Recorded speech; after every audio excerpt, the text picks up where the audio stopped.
కుమార పరిశుద్ధాత్మ దేవుని నామమున ఆమేన్.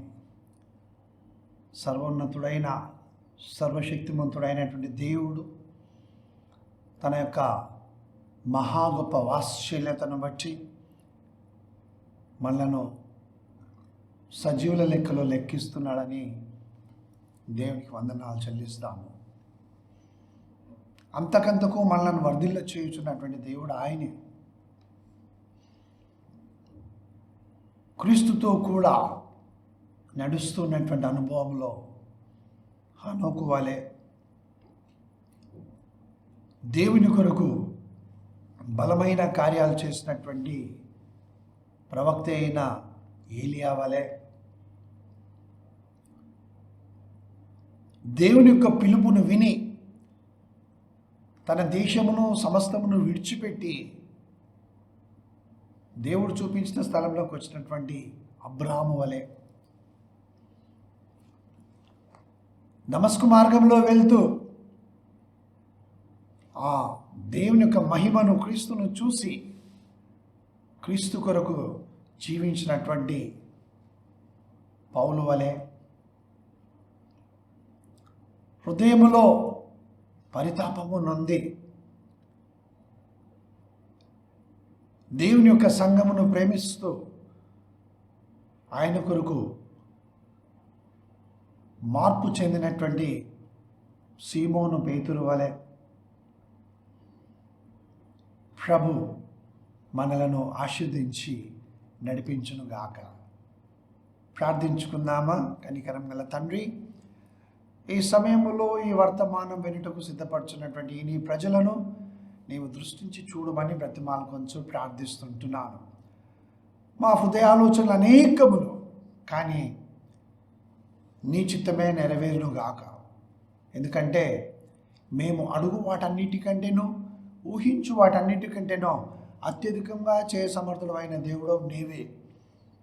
క్రీస్తు యేసునందు మా ప్రతి అవసరత, ప్రతి వాగ్దానము, ప్రతి ఆశీర్వాదము అవును ఆమేనై ఉన్నవి. ఎందుకంటే నీవు అవునని చెప్పి కాదను దేవుడవు కాదు, అవునని చెప్పి ఆమేనను దేవుడవై ఉన్నావు. ఏ దినమున ఈ వర్తమానం వినుచున్నటువంటి వారి కుటుంబాలలో దుష్టుని యొక్క క్రియలను నీవు లయము చేసి ఈ కుటుంబాలను విడిపించమని బ్రతిమాలకొంచు ప్రార్థిస్తుంటున్నా. భయము చేత పట్టబడినటువంటి ఒక సహోదరి యొక్క ఆత్మ నన్ను ఏ విధముగానైనా ఆ మెసేజెస్ను బట్టి, నేను పంపినటువంటి మెసేజెస్, ఆ యొక్క ఇమేజెస్ను బట్టి నన్ను బాధిస్తారా అని భయంతో పట్టబడినటువంటి ఆత్మకు యేసు నామములో సమాధానమును మాట్లాడుచుంటున్నా. ప్రభా, ఈ సహోదరి భయము నుంచి విడిపించు, అవన్నీ కూడా డిలీట్ అయిపోయినట్లుగా యేసు నామములో నేను స్వస్థతను, విడుదలను, ఆశీర్వాదం మాట్లాడుచుంటున్నా. నీ కృప విస్తరింపచేయి, మా విశ్వాసం వృద్ధి పొందించు. యేసు నామమున ప్రార్థిస్తున్నాను తండ్రి, ఆమేన్. దేవుని ప్రియమైనటువంటి ప్రజలారా, 22వ దావీదు కీర్తన 1వ వచనమును మనము ధ్యానించినట్లయితే, నా దేవా, నా దేవా, నీవు నన్నేల విడనాడితివి, నన్ను రక్షింపక నా ఆర్తధ్వని వినక నీవేలా దూరంగా ఉన్నావు.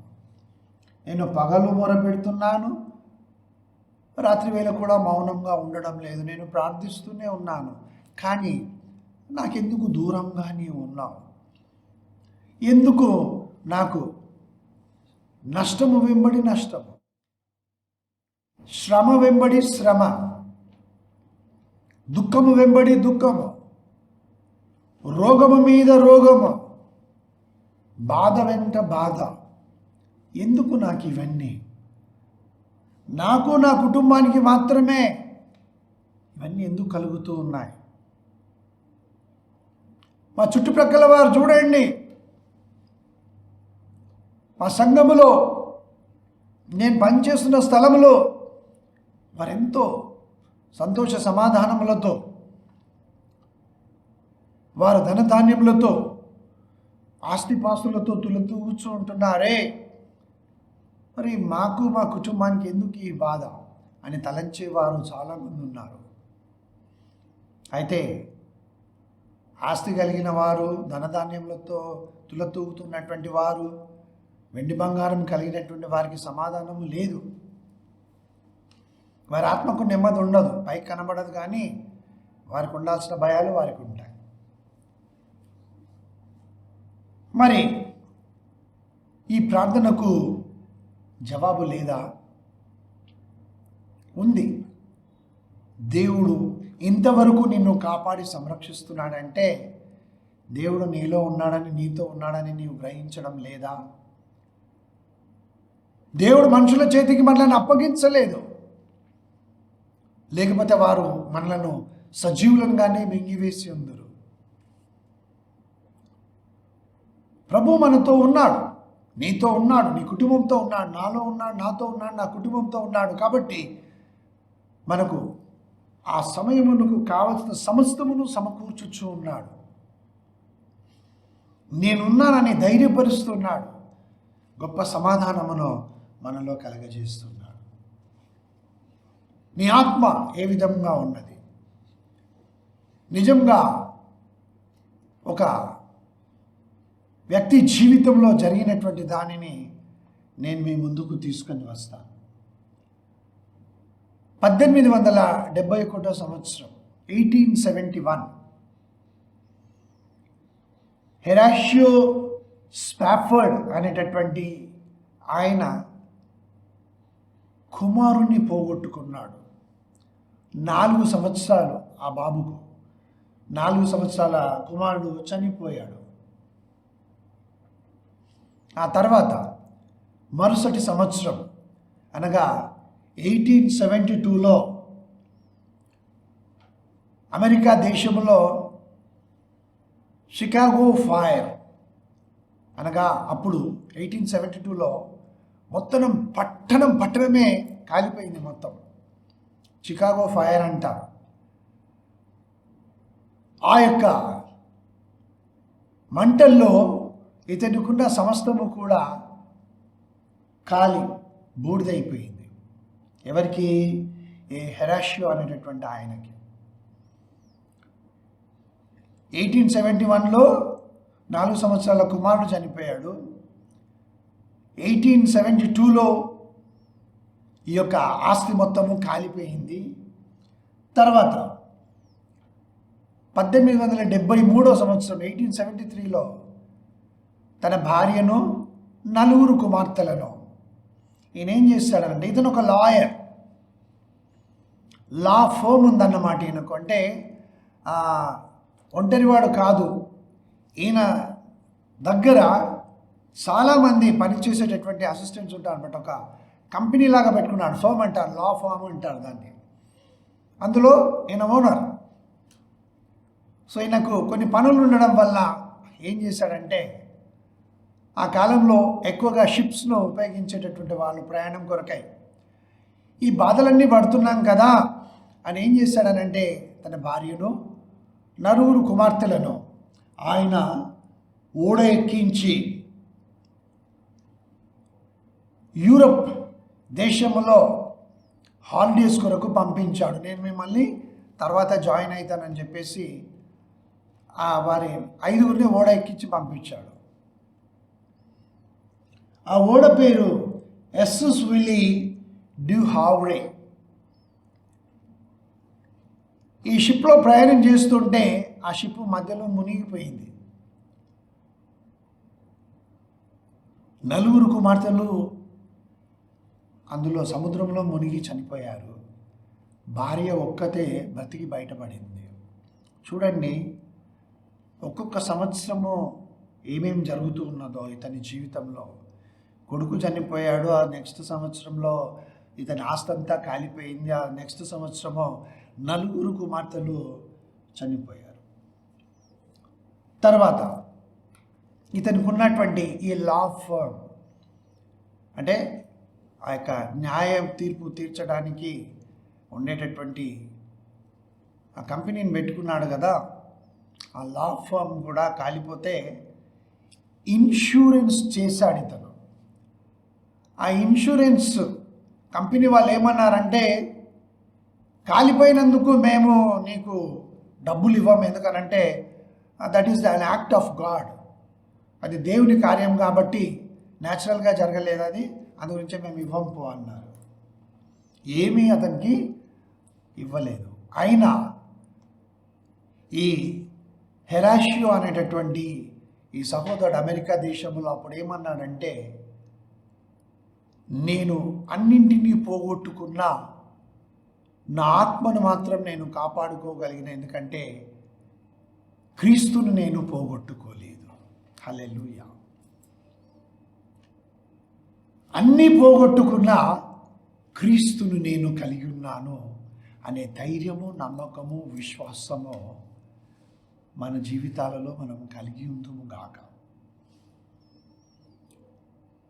అన్నీ పోయిన తర్వాత ఆయన ఏమన్నాడంటే, ఇప్పుడు ఏమైతే నాకు మిగిలి ఉన్నదో నాకు చెందినటువంటివి, దానిని బట్టి దేవునికి వందనాలు చెల్లిస్తున్నాను. Thank you lord for what I'm having now. అంటే 71, 72, 73, 74 4 సంవత్సరాల సమస్తం పోగొట్టుకున్నాడు. ఆయన భార్య మాత్రమే మిగిలారు. అన్నీ పోగొట్టుకున్నారు.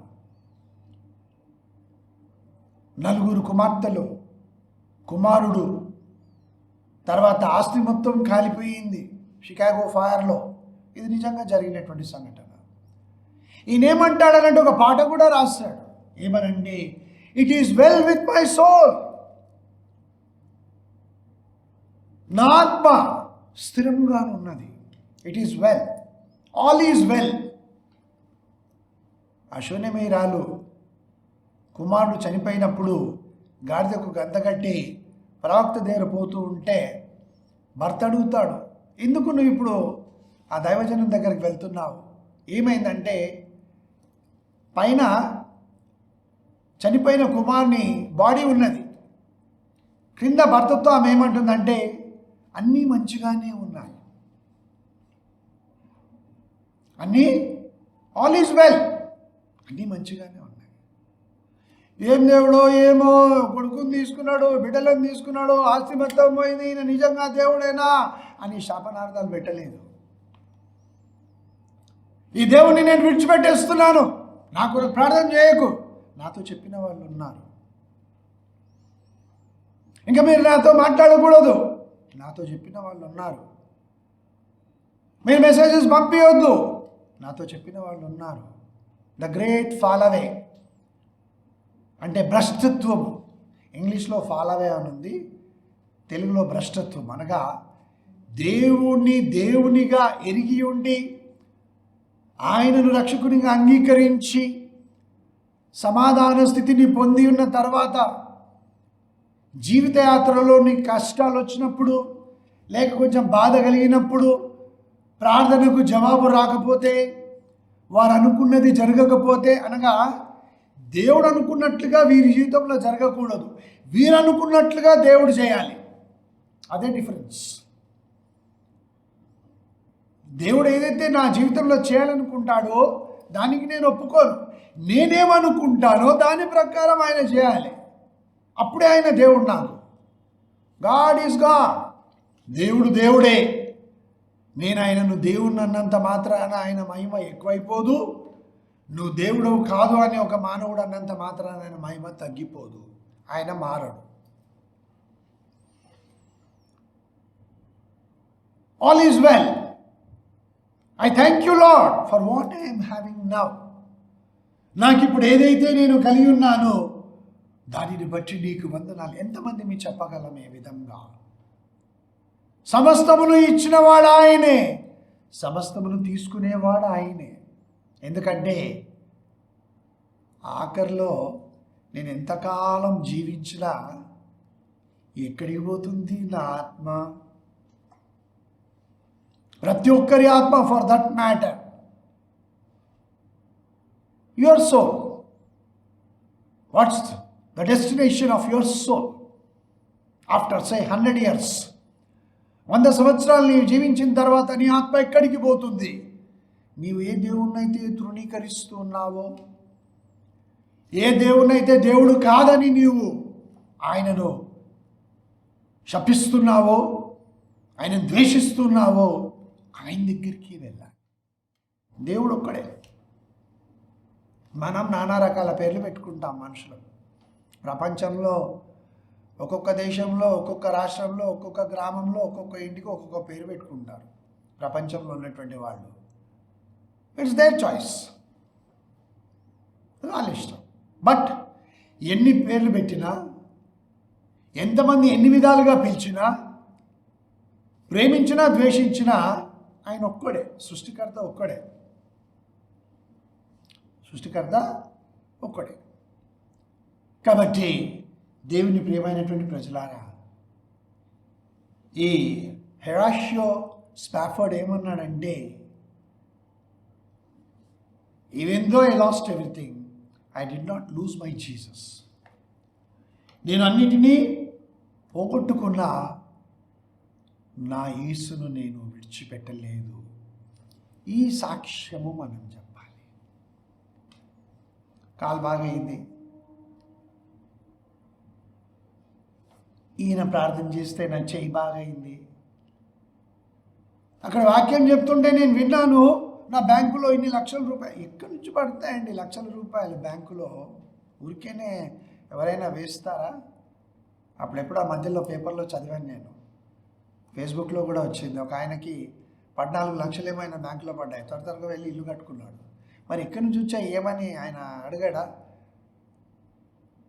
బ్యాంకు వాళ్ళు ఆ తర్వాత తప్పు తెలుసుకొని ఆయన దగ్గరికి వస్తే, నేను ఇల్లు కొనుక్కున్నాను నేనని చెప్పేశాడు. మరి నీ దగ్గర నుంచి నీకు ఎక్కడి నుంచి వచ్చాయి డబ్బులు అంటే, ఏవో గవర్నమెంట్ వాళ్ళు నాకు ఇచ్చారేమో అనుకున్నానేని అంటున్నాడు. మళ్ళీ ఎలా ఉంటుంది పరిస్థితి? సో దేవుని ప్రియమైనటువంటి ప్రజలారా, యోబు ఏమన్నాడంటే, యెహోవా ఇచ్చెను, యెహోవా తీసుకొనెను.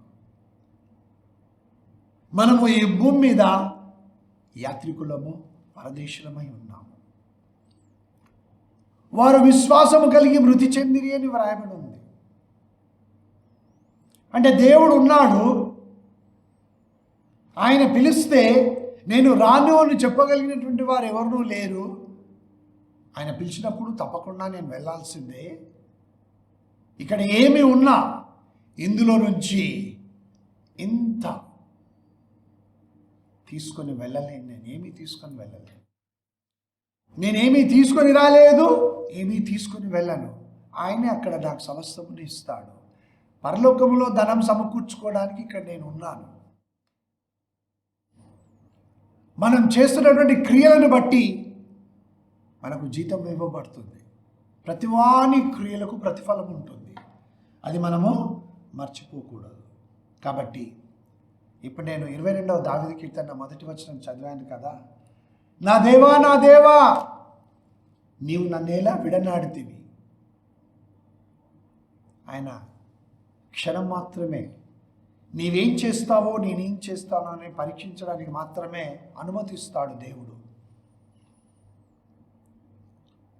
కాబట్టి దేవుని ప్రియమైనటువంటి ప్రజలారా, కష్టాలు భరించలేక ఆర్థిక ఇబ్బందులను సతమతమైపోతూ ప్రేమించినటువంటి వాడు దూరం అయిపోయాడని, లేకుంటే ప్రేమించిన ఆమె నన్ను దూరం చేసిందని, మరణమే ఇంకా నాకు దిక్కు అనేటటువంటి వాళ్ళకి దేవుడు ఏమంటున్నాడంటే, మీరు సమయమునకు ముందు ఆ విధంగా ఆత్మహత్యలు చేసుకోకూడదు. సహాయం దొరుకుతుంది, మీకు ఆదరణ కలుగుతుంది, నీ రోగము స్వస్థత కలిగేటటువంటిదే. రోగమును గురించి బాధపడి భయపడకు. నీ ఆర్థిక ఇబ్బందుల నుంచి నీకు విడుదల కలుగుతుంది. నీవు మనసు మార్చుకో. చెడు పనులు చేస్తూ అప్పుల మీద అప్పులు చేస్తూ ఉంటే నీకు అప్పులు ఎలా తీరుతాయి? డాక్టర్ ఏమో తాగొద్దని చెప్తూ ఉన్నాడు, నీవు తాగుతూ ఉంటే నీ లివర్ వ్యాధి ఎలా తక్కువ అవుతుంది? ఇందులో దేవునిది ఏమి తప్పు అంటే, నీవు తాగుతూ ఉంటే నీ లివర్ బాగా కావాలి, నీవు అప్పులు చేస్తూ ఉంటే నీ అప్పులు తీర్చబడాలి, ఉద్యోగానికి వెళ్ళవు, జీతం రావాలి కదా. ఇది మానవుల యొక్క ఆలోచన. కాబట్టి దేవుని ప్రియమైనటువంటి ప్రజలారా, నీవెందుకు నన్ను విడిచిపెట్టావు అని అంటే దేవుడు మనలను సిద్ధపరుస్తున్నాడు. అన్ని విషయాలలో మనము విశ్వాసము కలిగి జీవించున్నట్లుగా ఆయన మనలను సిద్ధపరుస్తున్నాడు. అందుకే యెషయా గ్రంథము 41వ అధ్యాయము 13వ వచనం ఏమంటుందంటే, నీ దేవుడనైన యెహోవానగు నేను నీతో మాట్లాడుచున్నాడు. నా ప్రియమైన సహోదరుడా, నా ప్రియమైన సహోదరి, నీవు భయపడుతున్నావు కదా. దేవుడు ఏమంటున్నాడంటే, భయపడకము, నేను నీకు సహాయము చేస్తుందని చెప్పుచు నీ కుడి చేతిని పట్టుకొంచున్నాడు. Give your hand. నీ కుడి చేతిని దేవుడు పట్టుకొని, భయపడకు, నేను నీకు సహాయము చేస్తాను, నేను నీకు సహాయం చేస్తాను. చూడండి, అపోస్తలుడైన పౌలు ఎన్ని బాధలు పడ్డాడో. కొరింథీయులకు రాసినటువంటి 2వ పత్రిక 11వ అధ్యాయము 23వ వచనం నుంచి గమనించినట్లయితే, అనేక పర్యాయములు చెరసాలలో ఉన్నాను, దెబ్బలను తిన్నాను, ప్రాణాపాయ స్థితిలో ఉన్నాను, 5 మార్లు ఒకటి కంటే తక్కువ 40 దెబ్బలు తిన్నాను, 3 మారు బెత్తములతో కొట్టబడ్డాను, ఒకసారి రాళ్లతో కొట్టబడ్డాను, ఓడ పగిలి శ్రమల పాలయ్యాను, రాత్రింబగలు సముద్రంలో గడిపాను, అనేక పర్యాయములు ప్రయాణములలో, నదులలో, ఆపదలలో, దొంగల వలన ఆపదలో, నా స్వజనుల వలనైన ఆపదలో, అన్యజనుల వలనైన ఆపదలలో, పట్టణములో ఆపదలో, అరణ్యములో ఆపదలలోను, సముద్రంలో ఆపదలోను, కపట సహోదరులను ఆపదలో నేను ఉంటిని. ప్రయాసముతోనూ కష్టముతోనూ, తరచుగా జాగారముతోనూ, ఆకలి దప్పులతోనూ, తరచుగా ఉపవాసముతోనూ, ఆ తర్వాత చలితోనూ, దిగంబరత్వముతోనూ ఉంటిని. ఇంకా చెప్పవలసినవి అనేకములున్నవి, ఇంకా సంఘమును గూర్చిన చింత కూడా నాకు కలిగి ఉన్నదని చెప్తున్నాడు. ఎన్ని బాధలు పడ్డాడండి, క్రీస్తుని విడిచిపెట్టలే. హల్లెలూయా. కొంచెం కష్టం రాగానే, ఎక్కడున్నాడు దేవుడు, నేను రాను, మందిరానికి రాను, పో నువ్వు, నేను రాను. ఏం చేస్తున్నాడు దేవుడు? ఆయన నువ్వెందుకు వెళ్తున్నావు, నీకేం చేస్తాడని, ఎన్ని కష్టాలు వస్తూ ఉన్నాయి, పోద్దు మందిరానికి. ఇలా ఎంతోమంది వేధింపబడుతున్నారు. యేసుక్రీస్తు ప్రభు ఒక మాట అన్నాడు. మార్కు సువార్త 13వ అధ్యాయం 9వ వచనంలో ఏమంటున్నాడనంటే, మిమ్మల్ని గురించి మీరే జాగ్రత్త పడుడి. మిమ్మల్ని గురించి మీరు జాగ్రత్త పడుడి, మిమ్మల్ని మీరు చూసుకోండి, వాక్యానుసారంగా జీవించండి, విశ్వాసమును వృద్ధి పొందించుకోండి, ధైర్యము తెచ్చుకోనండి అని చెప్తూ ఉన్నాడు యేసు ప్రభు. మిమ్మల్ని గురించి మీరు జాగ్రత్త పడండి. కాబట్టి కష్టాలు కలిగిన, బాధలు కలిగిన, ఇప్పుడు నేను చెప్పాను కదా, కొరింథీయులకు రాసిన 2వ పత్రిక 11వ అధ్యాయం 23వ వచనం నుండి ఎన్ని కష్టాలు, ఎన్ని బాధలు, ఎన్ని ఇబ్బందులు పడ్డాడో పౌలు భక్తుడు, ఇంకా శిష్యులు ఎంత శ్రమ పడ్డారో అవన్నీ విన్నారు కదా. ఇంకొక వాక్యాన్ని మనం చూసుకుందాం. దేవుడు నిన్ను ప్రేమిస్తూ ఉన్నాడు. నీ ఒంటరిదానం కాదు, నీవు ఒంటరివాడవు కాదు సహోదరుడా. దేవుడు నిన్ను ప్రేమిస్తున్నాడు, ఆయన నిన్ను విడిచిపెట్టలే. ఒకవేళ దేవుడు నిన్ను విడిచిపెట్టినుంటే ఈ పాటికి నీవు ఉన్న స్థితిలో ఉండేవాడివి, ఉండేదానవు కాదు. నన్ను దేవుడు విడిచిపెట్టినుంటే నేను ఎప్పుడో 1983లోనే ఆ యొక్క సమాధి చేయబడి ఉండేవాడిని. 82, 83లో దేవుడు నన్ను విడిచిపెట్టాలి. ఎన్ని కష్టాలు, ఎన్ని బాధలు, ఆర్థిక ఇబ్బందులు, శారీరక బలహీనతలు, రోగములు, మనుషుల వల్ల బాధలు, అవమానములు, నిందలు అన్నింటినీ భరించాను. దేవుడు నన్ను విడిచిపెట్టాలి. నిన్ను కూడా విడిచిపెట్టాడు. విడిచిపెట్టలేదు ఆయన. నిన్ను విడిచిపెట్టడానికి కాదు ఆయన పట్టుకున్నది.